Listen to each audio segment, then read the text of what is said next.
கொடி பஞ்சாயத்து இன்னும் பெருசா போயிட்டே இருக்குங்க. விசிகாவினுடைய கொடி ஏற்றுவதற்கு மட்டும் பல தடைகள் இருக்கு அப்படிங்கிறத விசிகாவை சார்ந்த திருமாவளவன் அவர்கள் சொல்லியிருக்காங்க, ஷானவாஸ் அவர்கள் சொல்லியிருக்காங்க, ரவிக்குமார் அவர்கள் சொல்லியிருக்காங்க. ஏன் எங்களுடைய கட்சி கொடியை ஏற்றுவதற்கு மட்டும் பலரும் இங்க தடை விதிப்பதற்கான காரணம் என்ன? ஷானவாஸ் அவர்கள் ஒரு விஷயத்தை கேட்கிறார். இங்க 50 அடிக்கு மேல இருக்கக்கூடிய கொடிக்கம்பங்கள் நிறையவே இருக்கு. ஒரு கொடிக்கம்பத்தை இங்க நாங்க வைக்க போறோம், வைக்கல அப்படிங்கிற அனுமதியை தமிழ்நாட்டில் வாங்கணும் அப்படிங்கிற சட்டம் இல்லவே இல்லை. அப்படி யார்கிட்ட வாங்கணும், எதற்காக வாங்கணும் அப்படிங்கிறது உங்களால் சொல்ல முடியுமான்னு சொல்லி ஷானவாஸ் அவர்கள் நிருபர் அவர்களை பார்த்து ஒரு கேள்வியை கேட்கிறார். இந்த கேள்வியோடு மட்டும் அவர் நிறுத்தாம 50 அடிக்கு மேல இப்போதும் பல இடங்களிலும் கொடிக்கம்பம் இருக்கு, அதை நான் உங்களுக்கு காண்பிக்கவா அப்படின்னு சொல்லி கேட்கிறார். ஆனா இந்த பிரச்சனையினுடைய ஆழம் இது அல்ல. மதுரையில் இதே விசிகாவினுடைய கொடிக்கம்பத்துக்கு அனுமதி கொடுத்த அரசு அதிகாரிகள் சஸ்பெண்ட் செய்யப்படுறாங்க.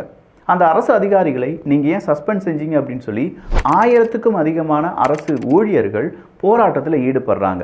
வெறும் 2 தினங்கள்ல சஸ்பெண்ட் செய்யப்பட்ட அந்த அரசு அதிகாரிகளை மறுபடியும் பணியில் சேர்க்கிறார்கள். இங்க பிரச்சனையை நல்லா கவனிச்சு பாருங்க. ஒரு சிஸ்டம் சரியா இயங்கலை.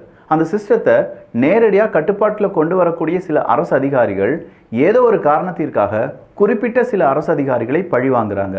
அது வெளியிலேருந்து வரக்கூடிய ஒரு ப்ரெஷராக இருக்கலாம், அரசியல் ரீதியாக ஏமாற்றங்களாக இருக்கலாம், என்ன வேணாலும் இருக்கலாம். அந்த சிஸ்டம் சரியாகலை, இல்லை 40-45 அடி உயரம் இருக்கக்கூடிய இந்த கொடிக்கம்பத்துக்கு அனுமதி கொடுத்தார்கள் அப்படிங்கிற பெயரில் சஸ்பெண்ட் செய்யப்படக்கூடிய நபர்கள் ஏன் 2 தினத்தில் அந்த சஸ்பெண்ட் ஆர்டரை கேன்சல் பண்ணணும், எதுக்காக அவங்கள சஸ்பெண்ட் பண்ணணும் இப்படின்னு சொல்கிற பல கேள்விகளுக்கு மத்தியில் தான் விசிகாவினுடைய கொடி பிரச்சனை அப்படிங்கிறது இப்போது பூதாகரமாக மாறி வருகிறது. சொல்லப்போனால் விசிகா நேரடியாக திமுகவை எதிர்த்து பல இடங்களிலும் பேச ஆரம்பித்திருப்பதும் இந்த கொடி பிரச்சனை தான் முக்கியமானது என்பதும் குறிப்பிடத்தக்கது.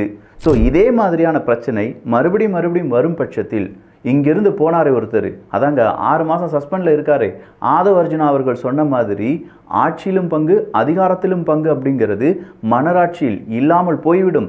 எனவே மன்னராட்சியை ஒழிக்கப் போகிறோம் அப்படின்னு சொல்லி விசிகாவும் களம் புகுந்து விடுவார்களோ?